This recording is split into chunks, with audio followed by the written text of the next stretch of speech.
Assalamualaikum everyone. So recently I bought this Samyang 14mm ultra wide lens second hand bike है, it's not new. A7 III में Pakistani camera है, तो उसके साथ लगाने के लिए मैंने एक माउंट ली है जो कैनन, आई थिंक इसका पहले कैनन माउंट था और जो इसको EF माउंट में करेंगे। मैंने पहले कभी ट्राई नहीं किया, but let's see how it's look और इससे किस तरह की इमेज आती है और आफ्टर कलर ग्रेड वो हमें कैसे। तो ये हैंड हेल्ड है। अब हम इसे गिम्बल पे ट्राई करेंगे। गिम्बल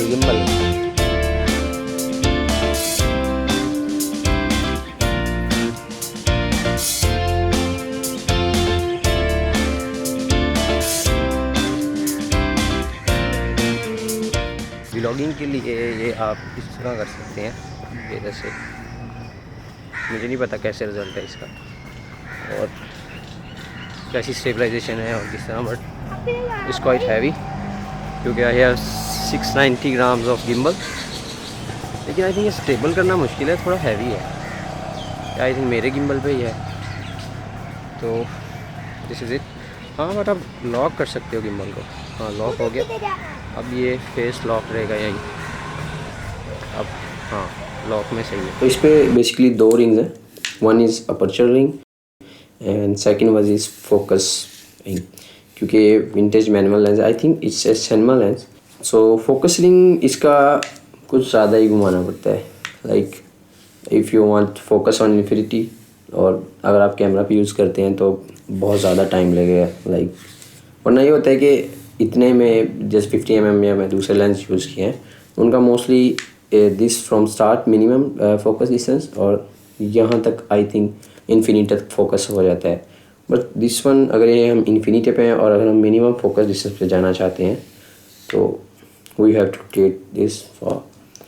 सो एक ये और दूसरा ये जो रिंग है ये इसका अपर्चर रिंग है।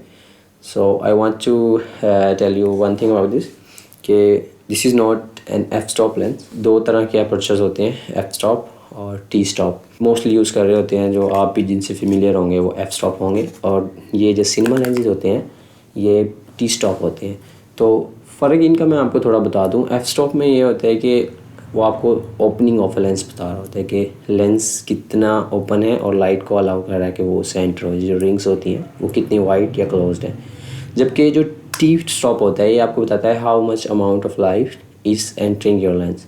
सो आई थिंक ये ज़्यादा एक्यूरेट होता है क्योंकि सिनेमा में गलतियों की इतनी गुंजाइश नहीं होती, मे बी इसलिए। इट्स मिनिमम 3.1 to 2.2, तो 3.1 राउंड अबाउट f2.8 बनता है। हाँ इसको मुझे वैसे इतना आइडिया नहीं है, टेस्ट करूँगा तो फिर ज़्यादा पता चलेगा।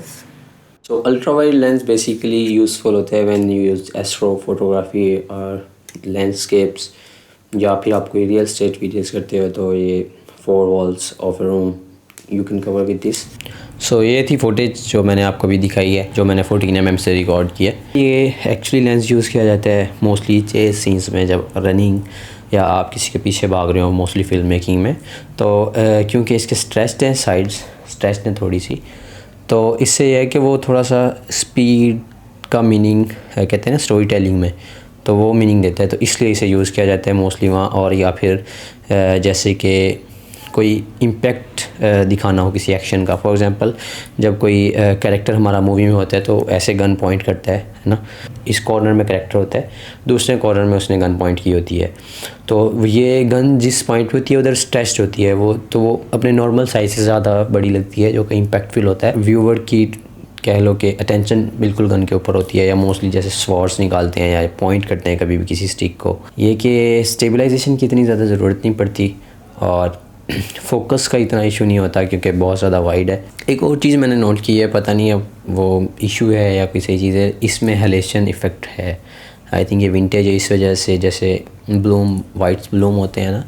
आई hope you like that video and if you have any question related to camera lenses और फिल्म मेकिंग, मतलब इतना ज़्यादा तो मुझे आता नहीं है, बट जितना पता है I will try my best to tell you.